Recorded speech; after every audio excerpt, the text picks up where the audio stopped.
എലിയാവിൻ പുതപ്പ് നിന്നെ പൊതിഞ്ഞിടുമ്പോ ദൈവ പൈതലേ ആരാധിക്കാമോ?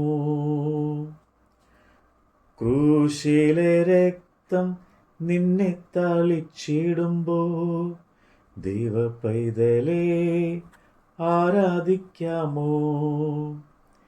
എലിയാവിൻ പുതപ്പ് നിന്നെ പൊതിഞ്ഞിടുമ്പോ ദൈവ പൈതലേ ആരാധിക്കാമോ?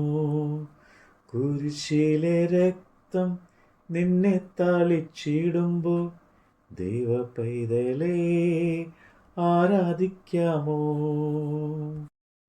യിരെമ്യാവ് പ്രവാചകന്റെ പുസ്തകം 36 അധ്യായം.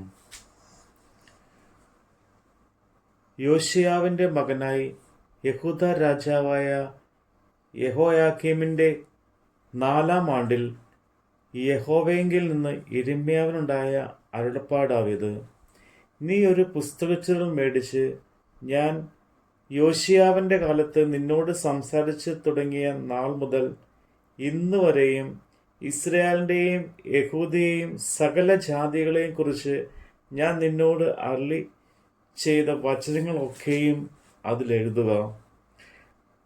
പക്ഷേ യഹൂദ ഗൃഹം ഞാൻ അവർക്ക് വരുത്തുവാൻ വിചാരിക്കുന്ന സകല അനർത്ഥത്തെയും കുറിച്ച് കേട്ടിട്ട് ഓരോരുത്തൻ താൻ്റെ ദുർമാർഗം വിട്ടുതിരിയുവാനും ഞാൻ അവരുടെ അകൃത്യവും പാപവും ക്ഷമിപ്പാനും ഇടവരും.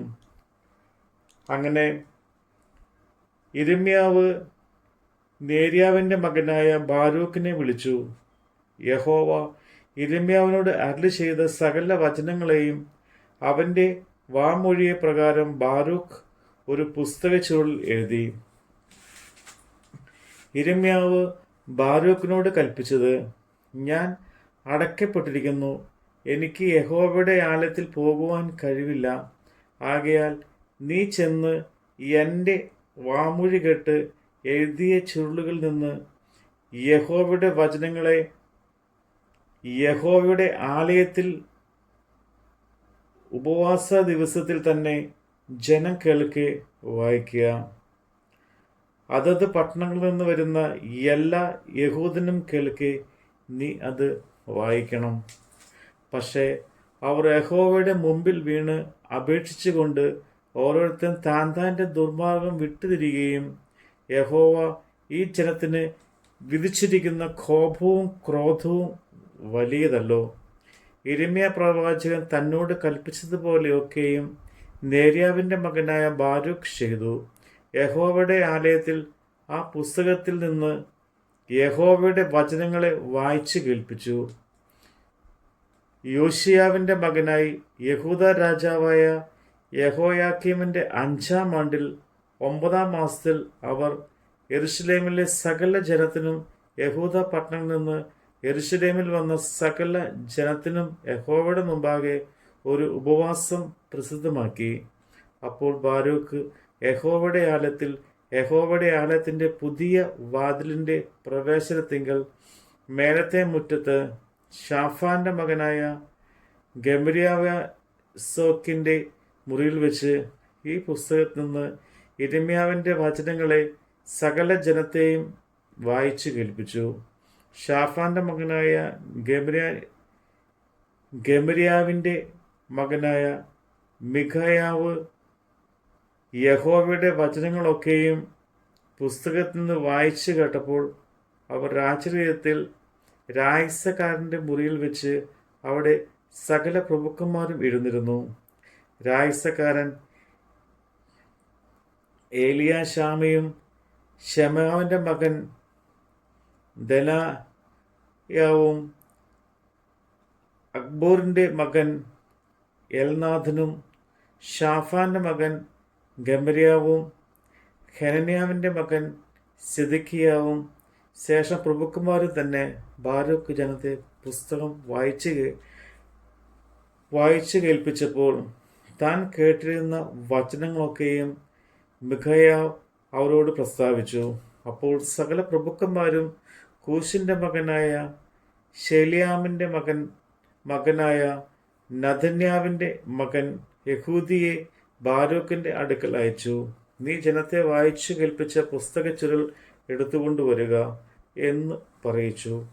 അങ്ങനെ നേര്യാവിൻ്റെ മകൻ ബാരൂക്ക് പുസ്തകച്ചുരുൾ എടുത്തുകൊണ്ട് അവരുടെ അടുക്കൽ വന്നു.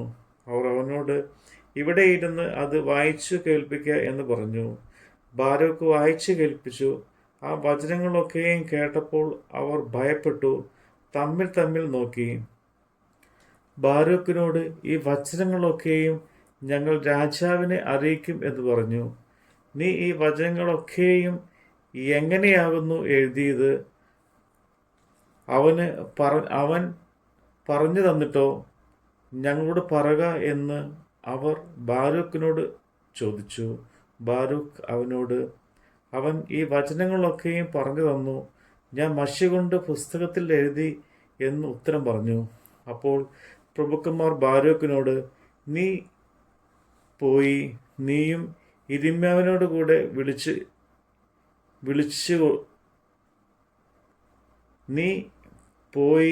നീയും യിരെമ്യാവും കൂടെ ഒളിച്ചുകൊള്ളുവിൻ.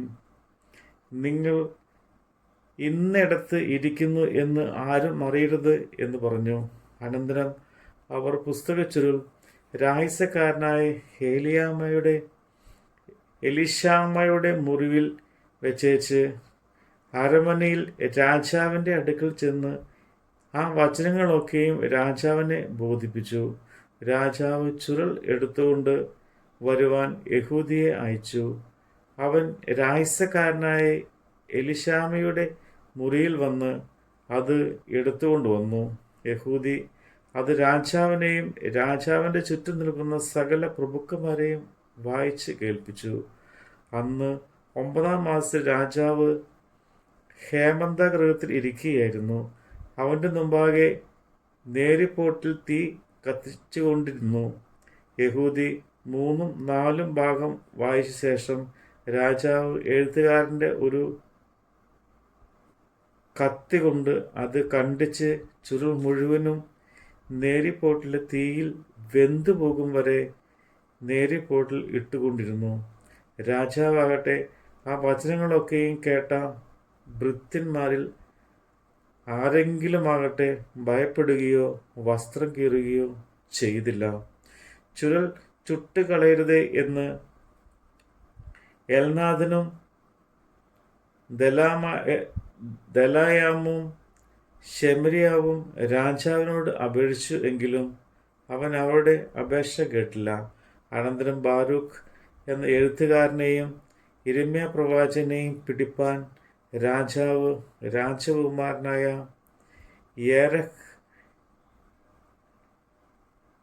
മേയേലിനോടും അസ്രിയേലിൻ്റെ മകനായ സെരയായോടും അബ്ദേലിൻ്റെ മകനായ ശെലെമ്യാവിനോട് കൽപ്പിച്ചു. എന്നാൽ യഹോവ അവരെ ഒളിപ്പിച്ചു. ചുരുളും ബാരൂക്ക് യിരെമ്യാവിൻ്റെ വാമൊഴി പ്രകാരം എഴുതിയിരുന്ന വചനങ്ങളും രാജാവ് ചുട്ടുകളഞ്ഞ ശേഷം യഹോവയുടെ അരുളപ്പാട് യിരെമ്യാവിനുണ്ടായത് എന്തെന്നാൽ, നീ മറ്റൊരു ചുരുൾ മേടിച്ച് യഹൂദ രാജാവായ യെഹോയാക്കീം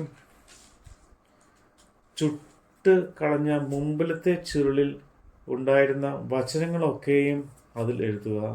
എന്നാൽ യഹൂദ രാജാവായ യെഹോയാക്കീമിനോട് നീ പറയേണ്ടത്, യഹോവ ഇപ്രകാരം അരുളി ചെയ്യുന്നു, ബാബേൽ രാജാവ് വന്ന് ഈ ദേശത്തെ നശിപ്പിച്ച് മനുഷ്യനെയും മൃഗത്തെയും മുടിച്ചു കളയും എന്ന് നീ അതിൽ എഴുതിയത് എന്തിന് എന്ന് പറഞ്ഞ് നീ ആ ചുരുൾ ചുട്ടുകളഞ്ഞുവല്ലോ. അതുകൊണ്ട് യഹൂദ രാജാവായ യെഹോയാക്കീമിനെ കുറിച്ച് യഹോവ ഇപ്രകാരം അരുളി ചെയ്യുന്നു, അവന് ദാവീദിന്റെ സിംഹാസനത്തിൽ ഇരിപ്പാൻ ഒരുത്തനും ഉണ്ടാകുകയില്ല. അവന്റെ ശവം പകൽ വെയിലും രാത്രി മഞ്ഞ് ഏൽപ്പാൻ എറിഞ്ഞു കളയും. ഞാൻ അവനെയും അവന്റെ സന്തതിയെയും ഭൃത്യന്മാരെയും അവരുടെ അകൃത്യ നിമിത്തം സന്ദർശിക്കും.